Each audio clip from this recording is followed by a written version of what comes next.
Mick Jagger, the legend who lived between glory and chaos. Few rock legends have lived as boldly and chaotically as Mick Jagger. From being the frontman of the Rolling Stones to co-writing some of rock's greatest anthems, Jagger has become not only a musical icon, but also a father of 8 children with 5 different women. His life has been a whirlwind of scandals, passion, and surprises. Behind the blinding stage lights hides a man who spent decades balancing fame, addictions, troubled relationships, and decisions that shocked both fans and bandmates alike. Today, after more than 60 years on stage and 81 years of life, Mick Jagger finally lifts the curtain on the truths long suspected but rarely spoken. Let's dive into the extraordinary journey of a man who changed the face of music and now reveals what truly shaped him. Mick Jagger was born on September 26, 1943 in the small English town of Dartford, Kent. Michael Philip Jagger was born into a world marked by uncertainty. World War II was still raging, casting shadows of fear and resilience across Britain. His father, Basil Joe Jagger, embodied discipline and structure. A sports teacher by profession, he became known for introducing basketball into British schools. His mother, Eva Ensley Mary, brought warmth and vitality into the household. A hairdresser by trade, she carried the spirited energy of her hometown, Sydney, Australia, along with a passion for conservative politics. Influence that would shape her son's worldview in the years to come. Together, they raised Mick and his younger brother Chris in an environment that balanced strict guidance with freedom to explore. It was within this mix of order and curiosity that the young Mick Jagger began to form the complex and magnetic personality that would one day define a rock legend. They began by covering songs from Muddy Waters, Little Richard, Chuck Berry, and other American blues heroes whose records they hunted down with almost missionary zeal. For them, these songs were more than just music. They were a lifeline to another world, one filled with raw emotion, rebellion, and authenticity. The true turning point came on October 17, 1961. That morning, while waiting on Platform 2 at Dartford Station, Mick Jagger noticed a familiar face in the crowd, Keith Richards. 3 years had passed since they had last seen each other. Yet, the connection was immediate. Mick carried under his arm a few of his most treasured records, including albums by Chuck Berry and Muddy Waters. Keith's eyes lit up the moment he saw them. That chance encounter was more than just a reunion between old friends. It was the spark that reignited a musical partnership destined to change the course of rock history. In the weeks that followed, Mick and Keith met regularly. They listened, they played, and they dreamed. Soon they reconnected with Dick Taylor, and together with Alan Atherington and Bob Beckwith, they formed a group called the Blues Boys. They practiced endlessly, striving to master the rough, soulful sound of Chicago blues that had captivated them. While other teenagers were content with school dances or football games, Mick Jagger was chasing something far greater. A sound, a feeling, a calling. While chasing a name for himself in music, Mick Jagger continued his studies at the London School of Economics, where he had earned a state scholarship thanks to a strong academic record. There he studied finance and accounting, and for a brief moment it seemed as though he might take an entirely different path. Perhaps journalism, politics, or business. Jagger later admitted that he had seriously considered those options. He once reflected that a career in politics might not have been so different from that of a pop star, since both required charisma and a gift for public performance. But no lecture hall could rival the pull of the blues, and no textbook could share the thrill of a new riff or lyric the way Keith Richards could. As time went on, their informal jams and small gigs as the Blues Boys paved the way for something far greater. The trio soon joined forces with Brian Jones and Ian Stewart, and what began as loose, casual sessions quickly evolved into something electric. The Rolling Stones were born not out of strategy or grand ambition, but out of passion, hunger, and the drive of young men chasing a sound that would soon captivate the world. The world to conquer, rise, loss, and scandal. The Rolling Stones' journey from hopeful newcomers in London to global rock icons is not just a story of music. It's one of defiance, tragedy, and survival. It all began on July 12, 1962 at the Marquee Club on Oxford Street. That night, they didn't yet go by the Rolling Stones. Soon after, they adopted the name the Rolling Stones, inspired by a song by Muddy Waters, a tribute to the American blues they so deeply admired. Their equipment was makeshift, much of it borrowed from friends like Alexis Corner of Blues Incorporated. But what they lacked in resources they made up for with raw energy and determination. The lineup featured Mick Jagger on vocals, Keith Richards and Brian Jones on guitar, Ian Stewart on piano, Dick Taylor on bass, and Mick Avery, not Tony Chapman as was often mistakenly reported, on drums. The pay was meager, but the foundation had been laid. By then, their reputation for rough, electrifying performances was already beginning to spread, and the world was about to take notice. In that same year, the Rolling Stones secured a 5-month residency at the Ilford Island Hotel, a bohemian hotspot on the River Thames. The long engagement helped the band sharpen their sound and strengthen their bond as performers. Around this time, a young manager named Andrew "Lug" Oldham entered the picture. Barely in his 20s, Oldham saw in the Stones not just a band, but a brand. He began to shape their image as a deliberate counterpoint to the Beatles. Edgier, more dangerous, and unapologetically raw. Yet's greatest contribution wasn't just image. It was his insistence that Mick Jagger and Keith Richards start writing their own songs. At first, the pair hesitated, but soon their creative chemistry flourished, giving birth to one of rock's most influential songwriting partnerships. Their early originals, The Last Time, 1965, and the groundbreaking I Can't Get No Satisfaction, set them apart from their contemporaries. Satisfaction captured the frustration of a restless youth in a rapidly changing world. Its distorted riff and biting lyrics became the anthem of a generation. The song shot to #1 in both the UK and the US, cementing the Stones' image as rebels with guitars.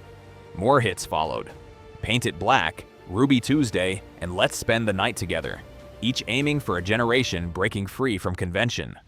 But with fame came scrutiny.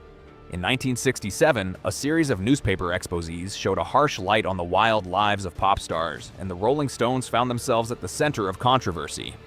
The first article targeted Donovan, while the second turned its gaze on the Stones, claiming that Mick Jagger had been seen using drugs in a London club. It later turned out that the reporter had mistaken Brian Jones for Mick, but the damage was already done.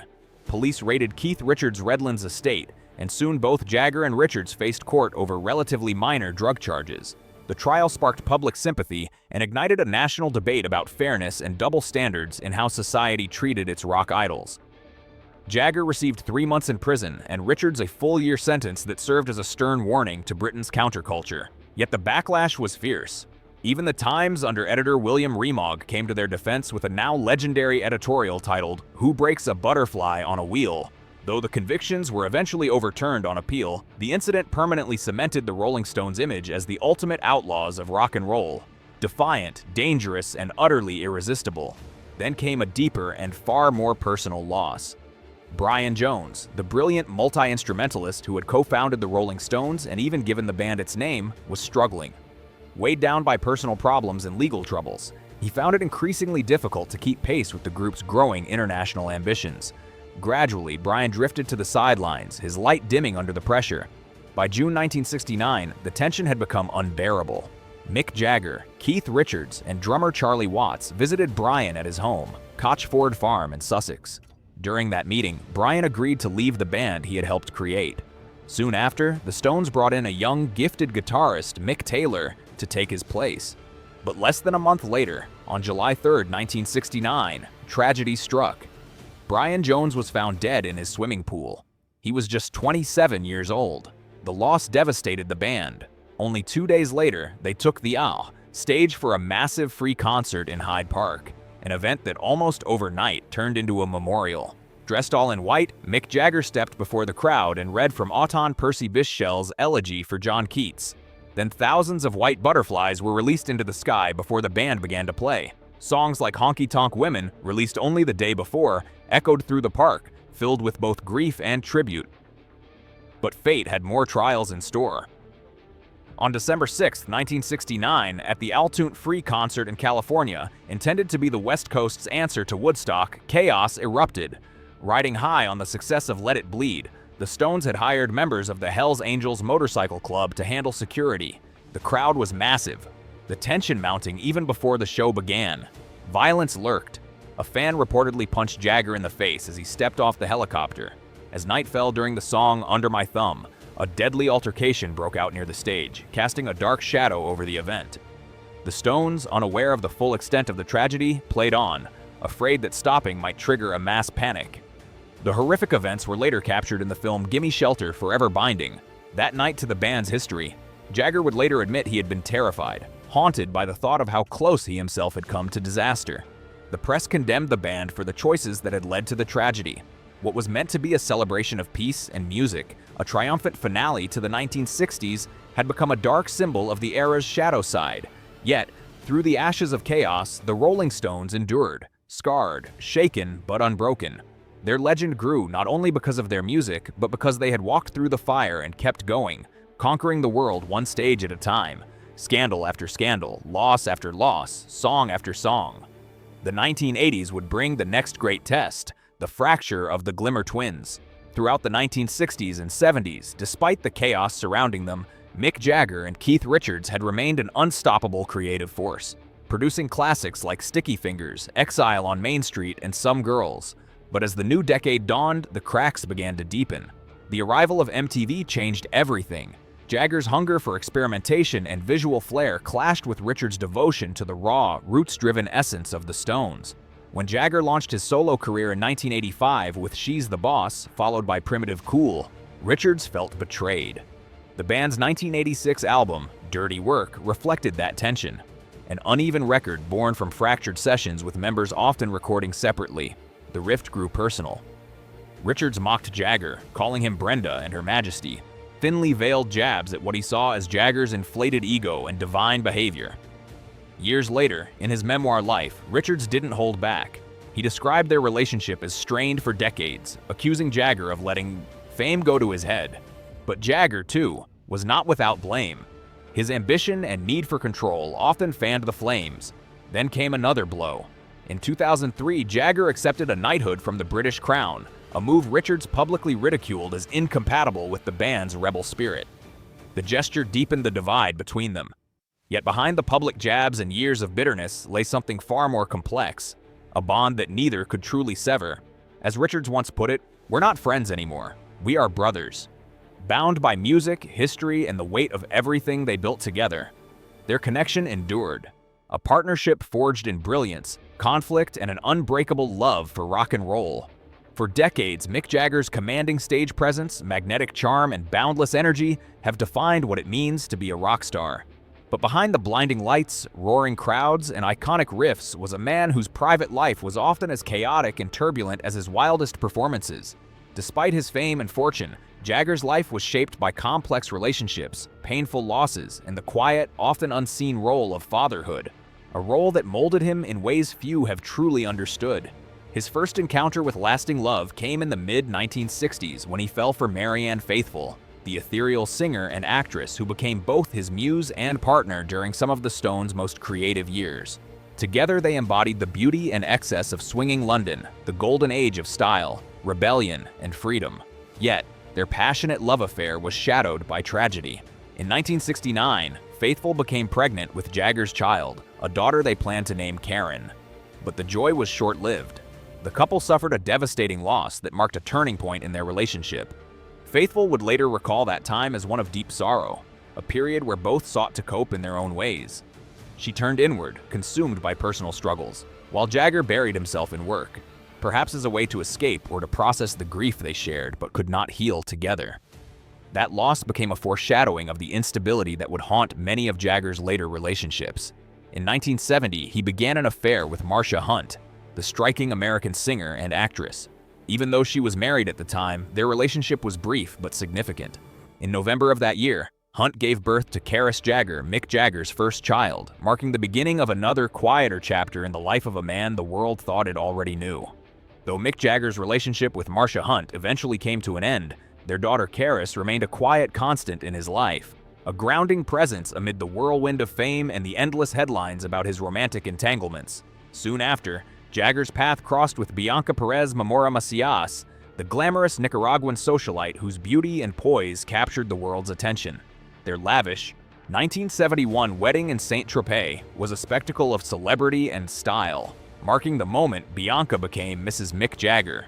For a brief time, their marriage seemed to offer a sense of stability. In October 1971, their daughter Jade Jagger was born, and for a fleeting moment, Mick appeared to settle into family life. But fame, temptation, and the relentless pace of touring soon began to erode their bond. Independent and unwilling to tolerate infidelity, Bianca filed for divorce in 1978, citing his countless affairs. She later reflected with brutal honesty that their marriage had ended the very day it began, a sobering glimpse into the cost of loving one of rock's most notorious womanizers. Barely pausing between heartbreaks, Jagger's restless heart soon found a new partner in Jerry Hall, the radiant Texan supermodel with sunlit hair and an easy, unshakable confidence.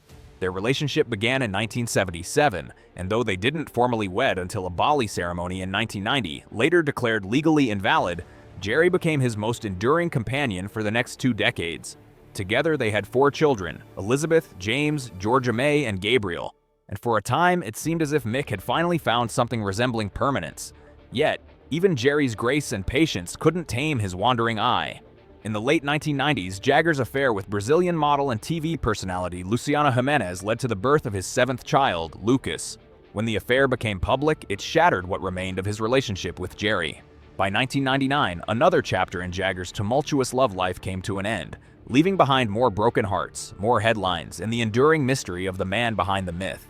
Mick Jagger's romance with Marsha Hunt may have ended, but from that brief union came his first daughter, Caris, a quiet, steady presence amid the storm of fame and the ever-turning carousel of his love affairs. While the world dissected his every move, Caris became a subtle reminder of the man behind the legend, the father behind the icon. It wasn't long before Jagger was drawn into another chapter of passion and spectacle, this time with Bianca Pereza Macias, the elegant Nicaraguan beauty who exuded both grace and defiance. Their 1971 wedding in St. Tropez was nothing short of a cultural event, dazzling the press and confirming Jagger's status as rock's reigning prince of excess. For a fleeting moment, stability seemed possible. That same year, their daughter Jade Jagger was born, and the couple appeared to have built something lasting. Yet the demands of touring, the seductions of fame, and Mick's restless spirit soon began to unravel the illusion. Bianca, fiercely independent and unwilling to endure his betrayals, filed for divorce in 1978, citing his infidelity as the breaking point. Later, she would remark bitterly that their marriage had ended the day it began, a cutting truth that laid bare the high price of loving a man like Jagger.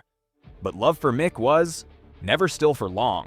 In 1977, he found both comfort and challenge in Jerry Hall, the luminous Texan model whose warmth and confidence seemed to balance his volatility. Their relationship, spanning 2 turbulent decades, became one of the most iconic unions in rock history. Though their 1990 ceremony in Bali was later deemed invalid, it symbolized a partnership that felt for a time unshakable. Together they welcomed 4 children, Elizabeth, James, Georgia May, and Gabriel. And for years, it seemed as if Jagger had finally discovered a semblance of home. Yet even Jerry's patience could not tame his untamed nature. By the late 1990s, Jagger's affair with Brazilian model and television personality Luciana Jimenez made headlines around the world, culminating in the birth of his 7th child, Lucas. The revelation shattered the fragile piece of his relationship with Jerry, and by 1999, it too had collapsed. Another love lost to the irresistible gravity of Mick Jagger's own myth.